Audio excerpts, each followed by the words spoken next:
Okay, so it's lesson 3, and the first time you're going to see inequality. If you look at the title of the unit, it's about systems and inequality. Okay, systems and inequality. So in lesson 3,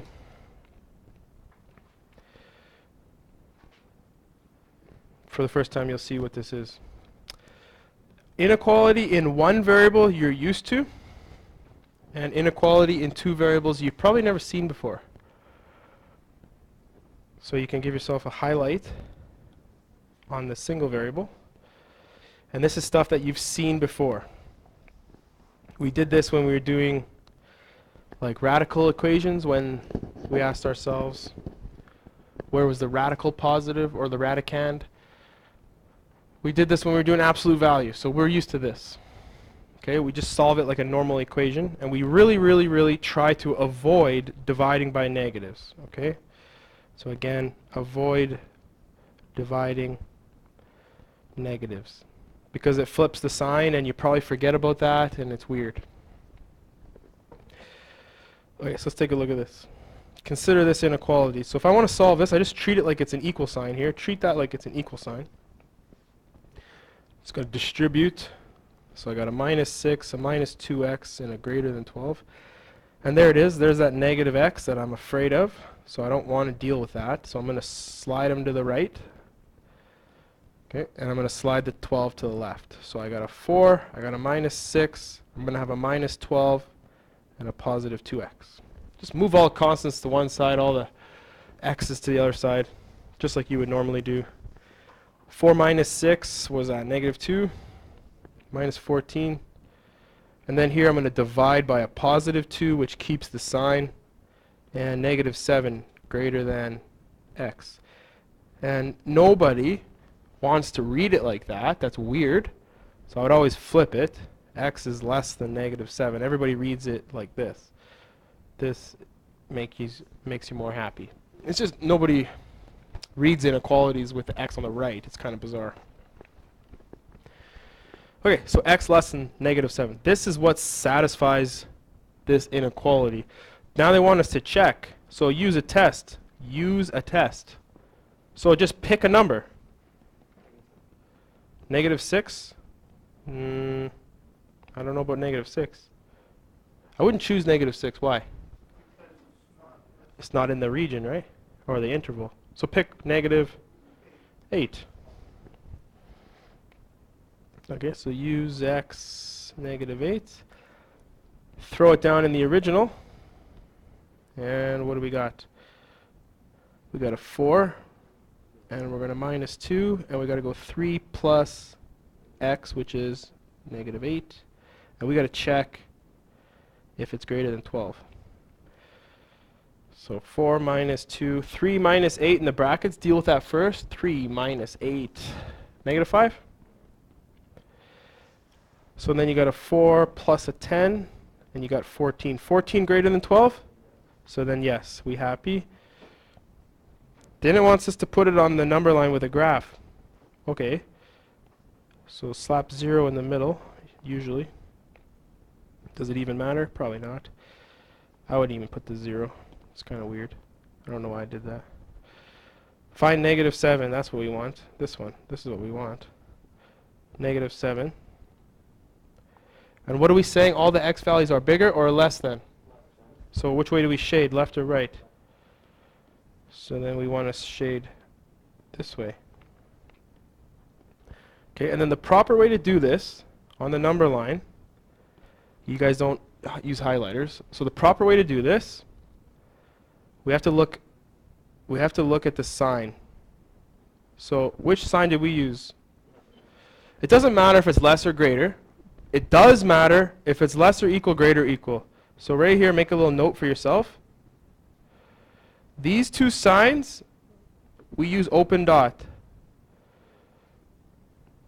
These two signs, we use closed dot. This is just symbols that tell us that we can, what's the word?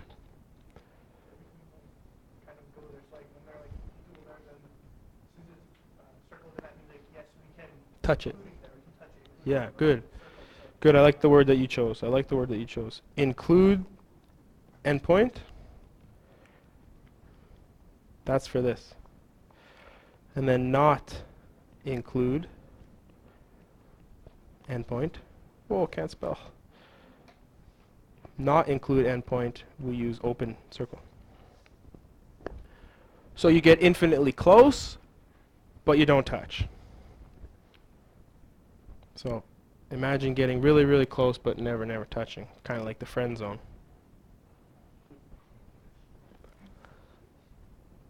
Oh, that was a good one. Nobody laughed. Okay, now what happens when you have two variables?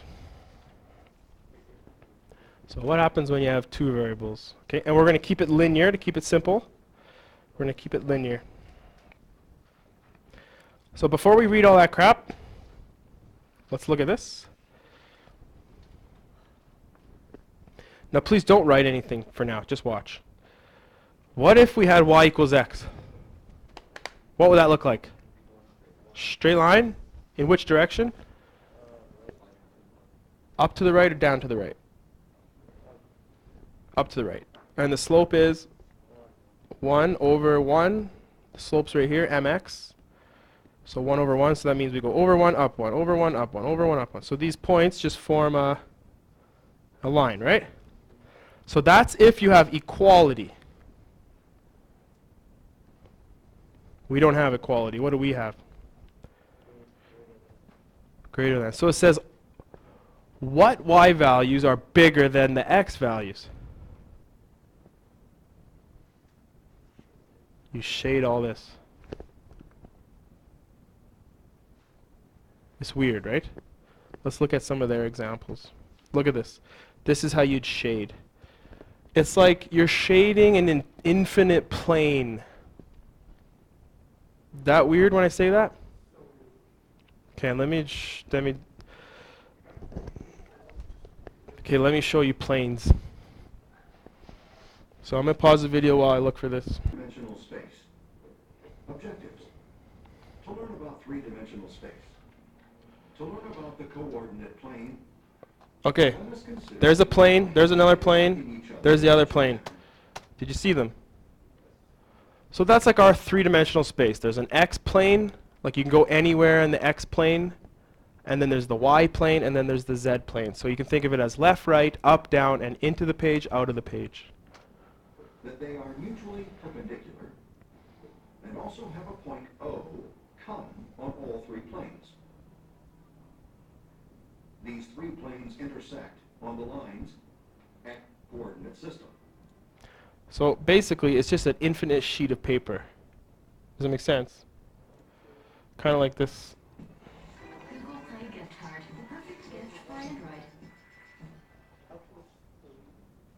We need to know all of the coordinate system is equivalent. So like they start with a line. They say, okay, here's a line. Now if you go to 2 dimensions, then you have a plane. P-L-A-N-E, plane. So a number line, right dimensional space, that includes the set of And all it is 2 lines that are perpendicular to each other, infinite in space. all uniform coordinate system, also known as the Cartesian coordinate system, or the rectangular coordinate system. A two-dimensional coordinate system specifies each point uniquely in a plane. Okay, and that plane extends infinitely left, right, and up, down. That's a plane. Okay, and what we're going to be doing is shading planes. Okay. Where's my? There it is. Okay.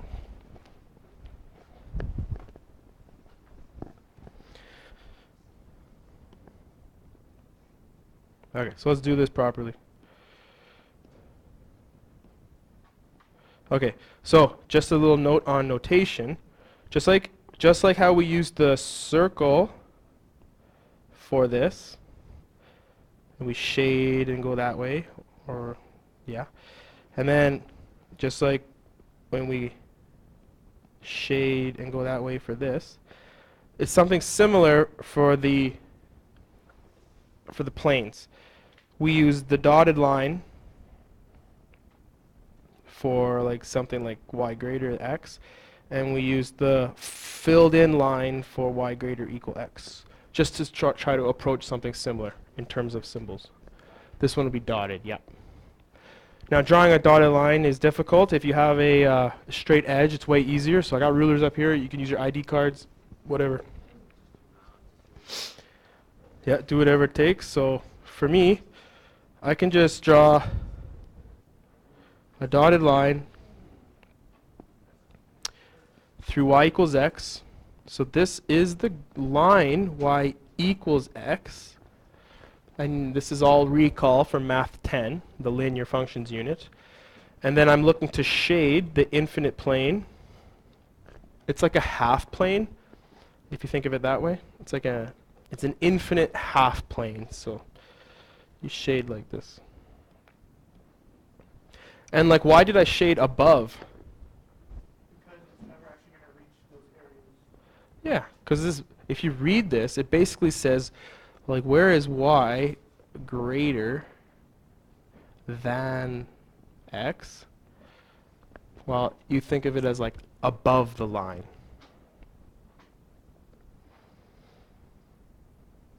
So let's pick a test point. Let's think of a point in this region. Just like we did before, we tested it out. Let's test a point. So let's just pick a random spot in the plane. So this one here. What spot is that? 1, 2. Ask yourself, is the y bigger than the x? Is 2 greater than 1? Yes. So I've shaded the correct region. Shaded correct region. And what you've shaded is and this is weird to me, weird to you probably, infinite half plane. And then you were seeing in some of those videos like the calculus where you have the three-dimensional planes. So when if you ever take calculus or like physics in university, they have you have to talk about three-dimensional space, and you'd have vectors in those three-dimensional worlds where you have an x, a y, and a z component. High school, you pretty much stick to x, y. It's good approximations, especially for physics, it's good. But understand that there is a z coordinate as well. So up, down, left, right, into the page, out of the page. Just make 3 fingers, thumb points up, index out like a gun, and then the middle finger into the page. See it? So there's an up, down. So if you think of this, my index is like x axis, thumb is y axis, and then z axis is into the page. So into the page, out of the page, left, right, and up, down. But with this, it's all 2-dimension. You only have left, right, up, down, so it's just like a gun, like this. Thumb up, index out. So just perpendicular. Everything has to be perpendicular, right? And then you can even extend this to what's a 4th dimension. So some dimension that's perpendicular to these 3. And then that's just weird. You can YouTube the crap out of that. Okay, so just like you would do in Math 10, you're looking for mx plus b because that's easy. That's the easiest way to express a line. You have the slope and you have the starting point, the y-intercept. You guys remember all that? Slope.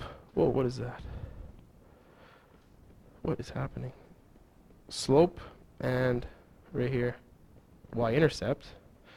So right now what we have is the y on the left, but it's negative. So what I'm going to do, I'm going to isolate y, and this is what we always want to do. Isolate a positive 1y, that's what we want. So bring the 2y to this side, bring the 6 to this side, and what do we get?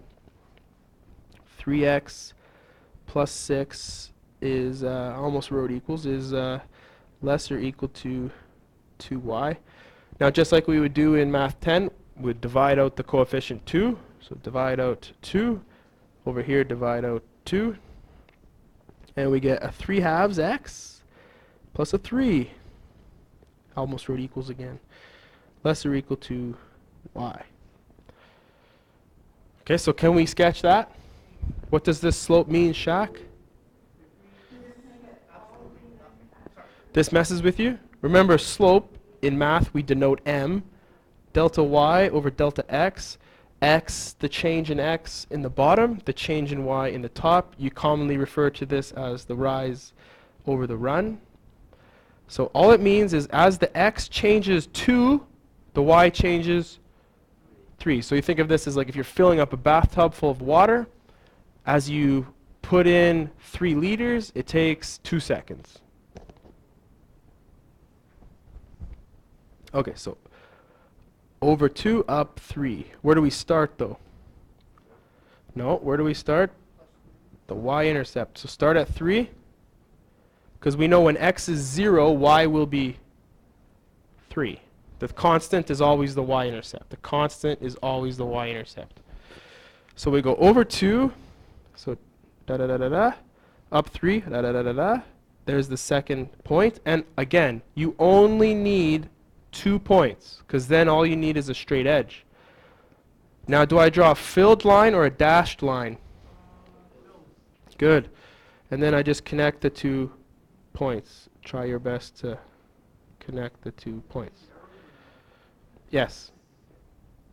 Infinite line in all directions there. And then, do I shade above the line or below the line? It says all the y values are greater or equal, so I think we shade above. If I'm not sure, what could I do? Grab a test point. So I'm just going to grab a test point.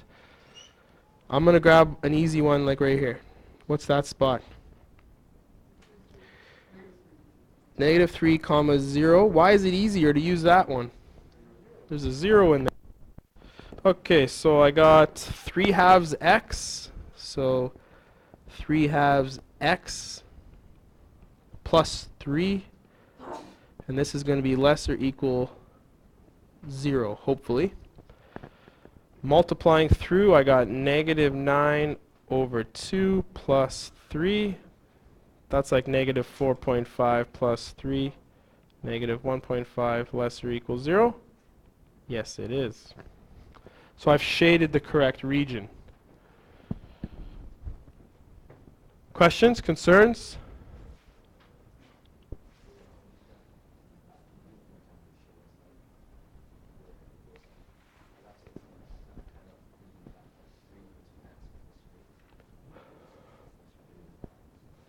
So you're okay with finding this, but you don't know how to make the line out of it. Okay, so start at the y-intercept. The constant's always the y-intercept, because here x is 0, right? So put a 0 there, and then y is 3. So you start here, and then this value on the x is called the rate of change. It's the slope, and slope, just like in science, as you change in x, there's a change in y. Change in x. So the change in x is 2, while the change in y is 3. So I go over 2, up 3, over 2, up 3, over 2, up 3. This just tells you where to start, yeah. It's the initial value. It's like if you're running an experiment, you'd start at time 0, right? So the initial value is 3.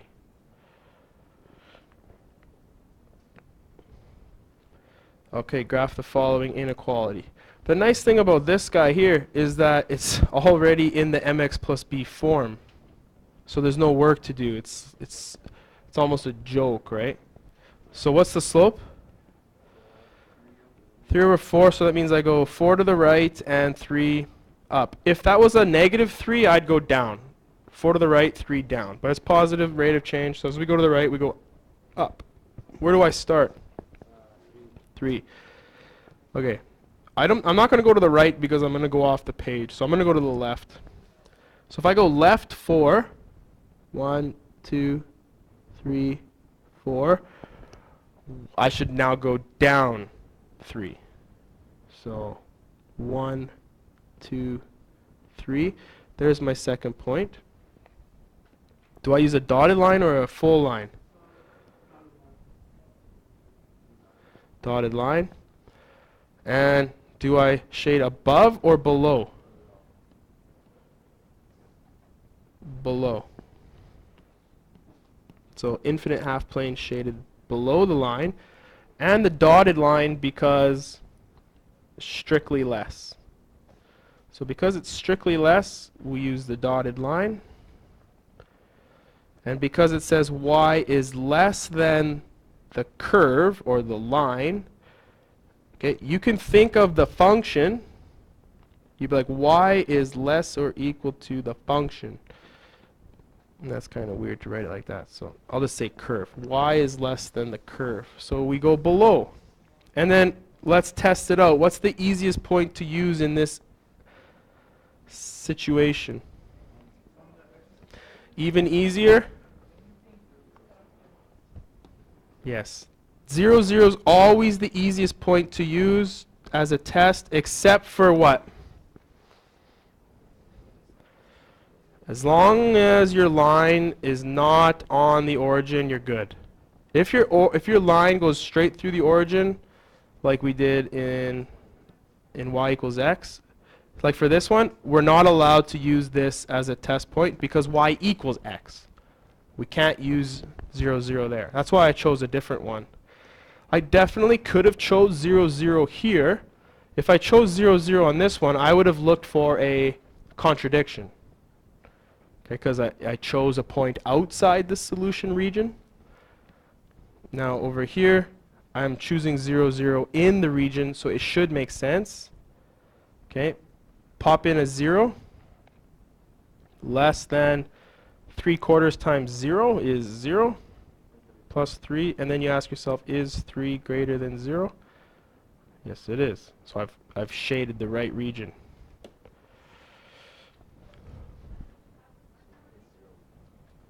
Say what? Yeah, because this test point is 0, 0. X is 0, y is 0. All right. Here's some this stop note. I love this stop note, so star it. It's important. You can see above and below for greater or less. And then you see the test. Always use 0, 0 unless it's on the line. But I typically just pick a point that's in my region and I just test it out. Okay, now this one's giving us the solution, and we got to work backwards towards the equation that generated all of it. So find the slope, good. So find it. Okay, so beautiful. So he's using the slope formula, delta y over delta x, which should be very familiar to all of you taking any science course. Even Science 10 has it, Math 10 has it, and you frequently will be using it. Physics 20, Chem 20. I have no clue about biology. And then it looks like this. So y2, y1, x2, x1. It's just the change in y over the change in x. So y final minus y initial over x final minus x initial. In this case, you just need to pick points that make sense to you. It's a little bit pixelated. They gave points? Good. So let's use those. Where's negative 2, 0? That's the x-intercept. And they give you 0 for the y-intercept. I always like to use the second point first. Doesn't really matter, but so subtract the y's. I always typically use the second point first, and then subtract the x's. 0 minus 2, and you have to be consistent. Let me show you. See how I went 4 take away 0? I have to go 0 take away negative 2. It has to be consistent like that. Be mindful of sign. It's sign sensitive, so you have 4 over positive 2 minus minus. So you get a slope of 2. And then we need the y-intercept for the b value. So mx plus b would be the equation. So y, what's the m value? 2x, and the b value is 4. And what sign do I use? We've shaded above or below the line? Below. So I use less than, and the line is full, not dotted. So I use less or equal. If it was dotted, I would use strictly less. Is full. Okay. So this is what you're looking for. The equation of the boundary line would just be y equals 2x plus 4. Pretty easy lesson, I think. Some of this looks pretty nasty in the assignment, actually. Guys, for number 2, multiply everything by the LCM and you'll be good. Number 2 looks, don't get scared by number 2. If you're ever in a situation where you have ridiculous rational equations, multiply everything by the LCM and the denominators disappear. 1 and 2 after that discussion look pretty good. 3 and 4 just looks like linear half-plane sketching. 5 and 7 looks like working backwards. Yeah, so if you could at least get to page 520, I think you'd be okay. Obviously do more if you can. And then you can see some of these solutions. They're just like what I had. You got dotted lines, full lines, and shaded half regions. Okay, so that's it. ENN will begin in a couple minutes here. Oh, mama.